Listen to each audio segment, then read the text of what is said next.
My battery is gonna die again, and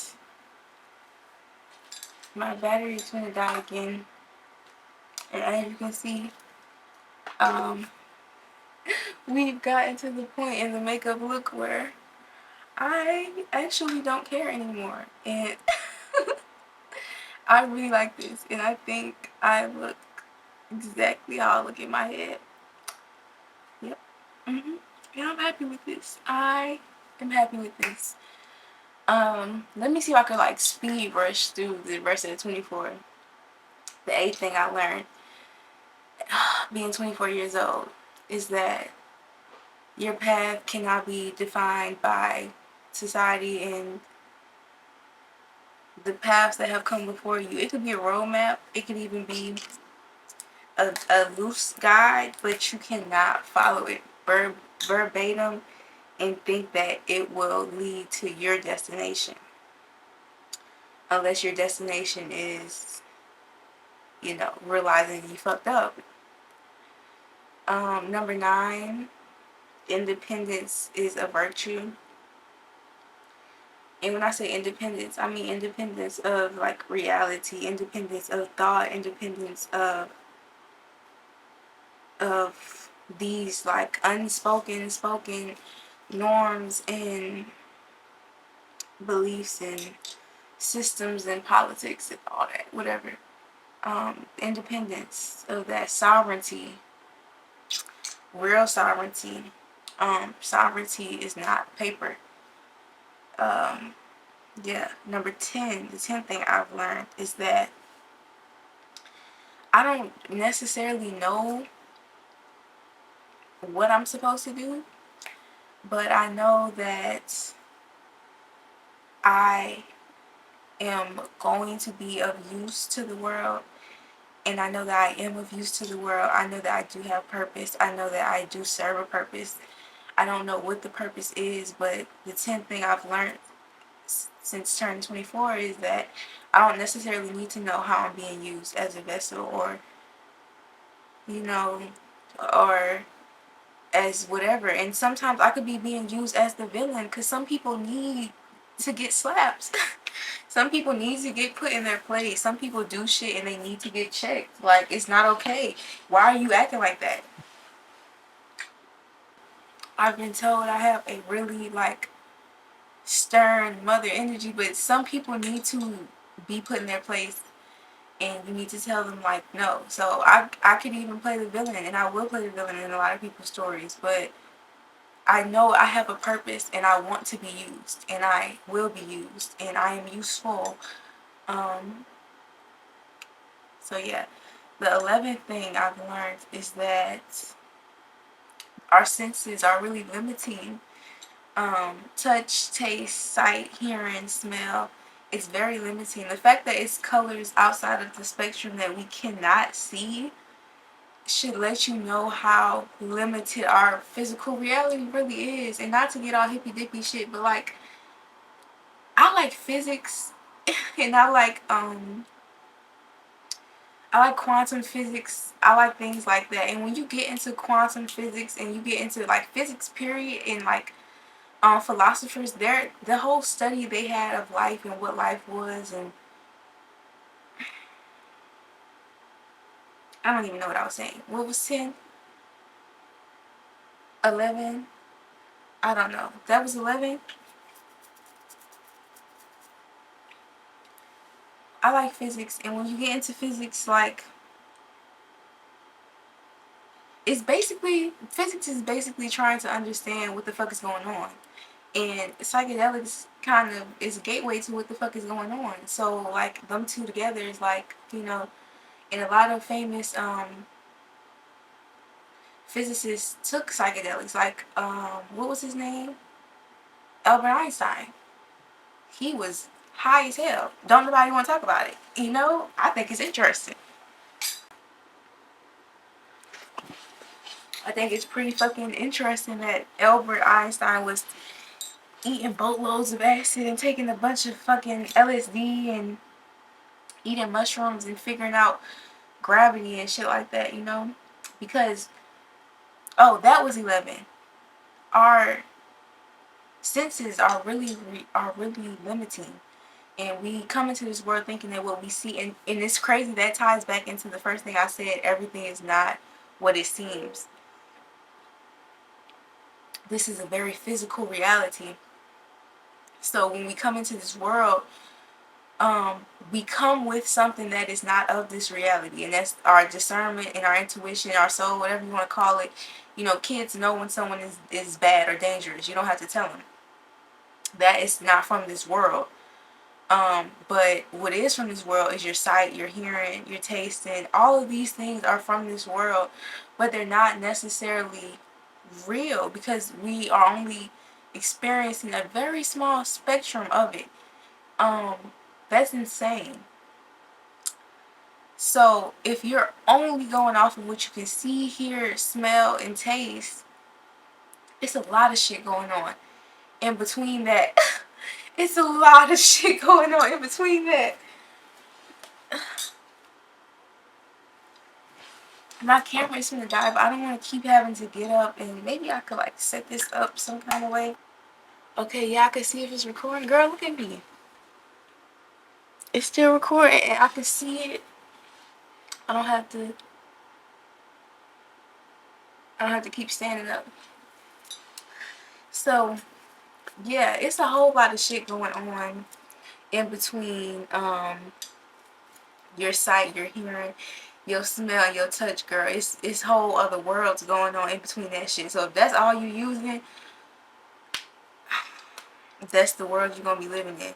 But once you release the bounds of this reality from your mind and have real interdependence and sovereignty, all this other shit is like a game. I don't know if that's a good way to think of it, but that's how I feel. So I genuinely feel that. And it's not to say I don't get caught up in the game. You don't get caught up in the game. We all get caught up in the game because it's a game. But it's still a game. Did I smudge my shit up? Hold up. I forgot I had makeup on. I don't think I smudged it up for real, for real. But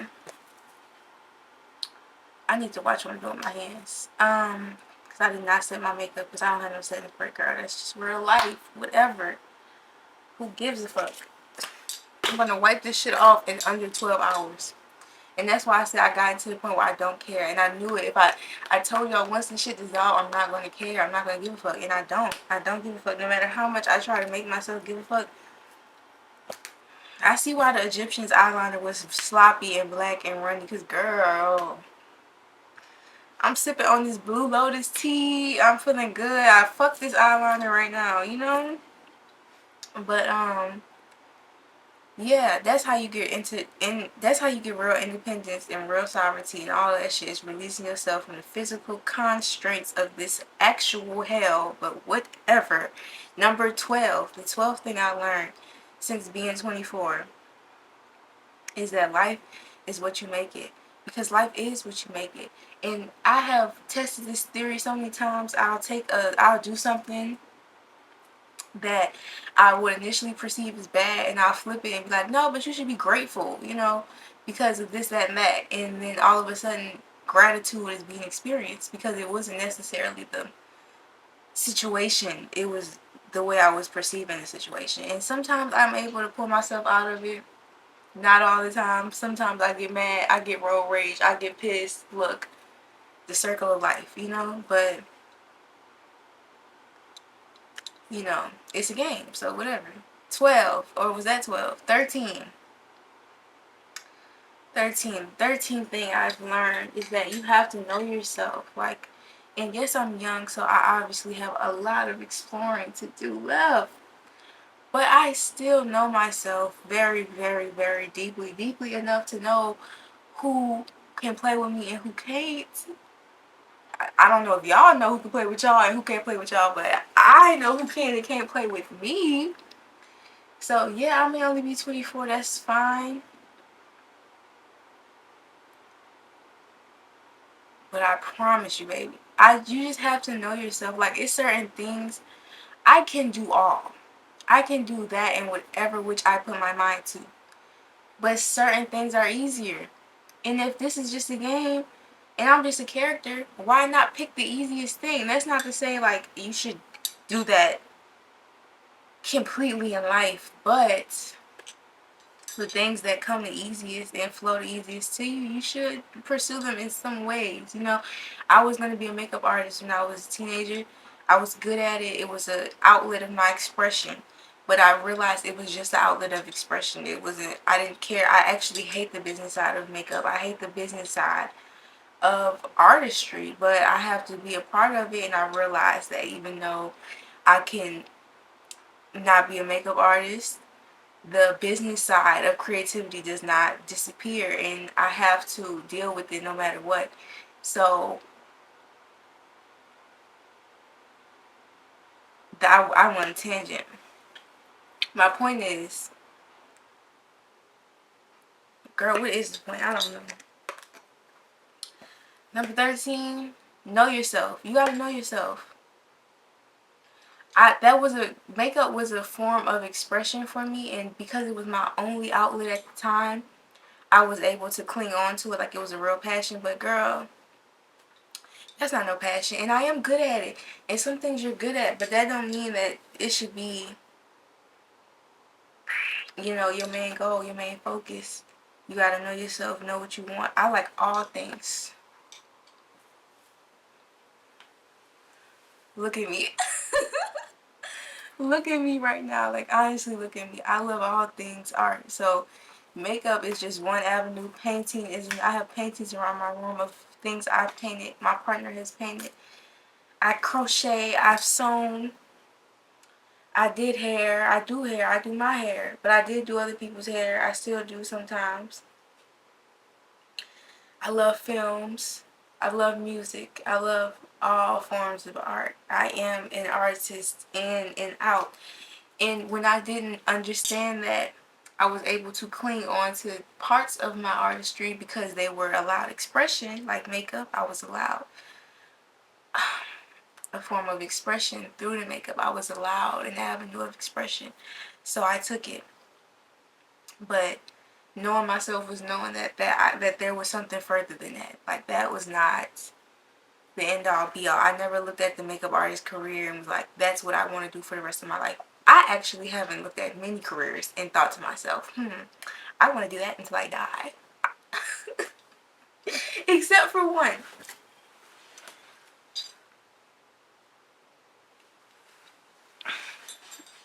Except for one. 14. My love for music. I love music. I love all things music. When I was a child, let me get right. When I was a child, I would write songs. I would do dances. If any of the girls from elementary school recognized me, please reach out to me. I know y'all remember the dances. I know y'all. Wait, I want the money. Money in the cars, cars in the clothes. I suppose I just wanna be successful. That was my shit. If the girls who went to Abramson in the early 2000s, if y'all remember me and y'all remember being in their group, hit me up. But I love music, and the way it makes me feel, the spirit that really is in my body, I cannot invoke it in, I can invoke it in other mediums, but that one is so much raw energy. I just, and that's not to say my focus won't change, because a part of life is change. I think I already said that. It's pivotal to change. You have to change. Change is a necessity. But at this point in my life, what I've learned is that I do have a connection to music, and I want to use it, and I will use it, and holla at me. Holla at me. You need a background singer? Holla at your girl. Okay? You need a bass player? Holla at your girl. You need a vocal singer? Holla at your girl. You need an MC? Holla at me. Anyways.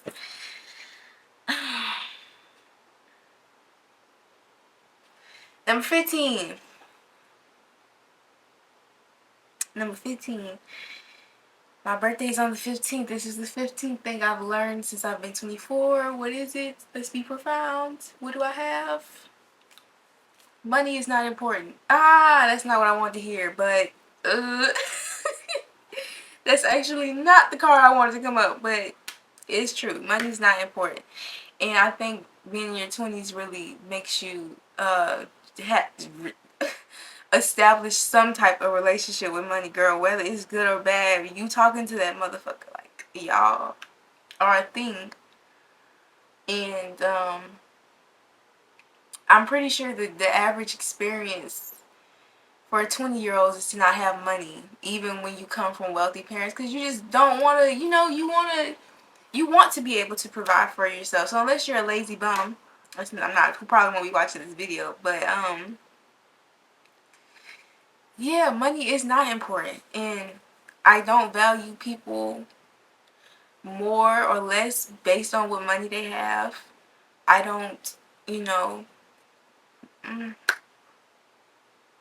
I want to say some of these things, but some of these things we all do, and some of these things are just a part of human behavior, and I actively do the best I can to not be a judgmental person and treat everyone as fair as possible. But also, some people aren't meant to be treated fairly, like, so backtrack. Some people who don't have money are pieces of shit, and they deserve to get treated like pieces of shit. Some people who have money are pieces of shit, and they deserve to get treated like pieces of shit. So, move accordingly. But money is not important. It's not important. If all of this is a game, that's just paper. You can't take it with you. Here I am stressing about some shit that ain't coming with me when I die. What is it? I don't even know. I'm obsessing about currency with a white man on it. What has life come to? What's going on? Where my bells at? I have bells. I need my bells. That was 15. Money's not important. My camera's still recording. We still rolling. Alrighty, number 16. 16 is that you have to put yourself first. You have to put yourself first. You have to put yourself first because no one else is going to put you first. So you have to be very selfish. It is almost kind of backwards because our whole life we are taught, don't be selfish, don't be selfish, don't be selfish. Give this, whatever. You got to give in order to receive, and you do. But we're taught like an unhealthy version of selfishness. We are taught only the negative traits of selfishness. There's a positive side of selfishness. A lot of the things that we claim as sins, like they're double-edged sword. Like they're not necessarily sins. Anything can be used for bad. You can love somebody too hard, and that can turn into a bad situation. So it's not necessarily the action, it's just how you view it. So like, selfishness, that's a sin, whatever. But also, it's not putting yourself first and, purposefully depriving yourself of what you need to be sustained and fulfilled. Is that what? Is that selfishness? I think some people would consider that selfishness, to do what you need to do and put you first to fill your cup up. People will look at you and say you're selfish, but the only reason you can give what you can give is because of what you have. So if you didn't have it, you wouldn't be able to give it. And that's the best way I can look at it without rambling too much. 17.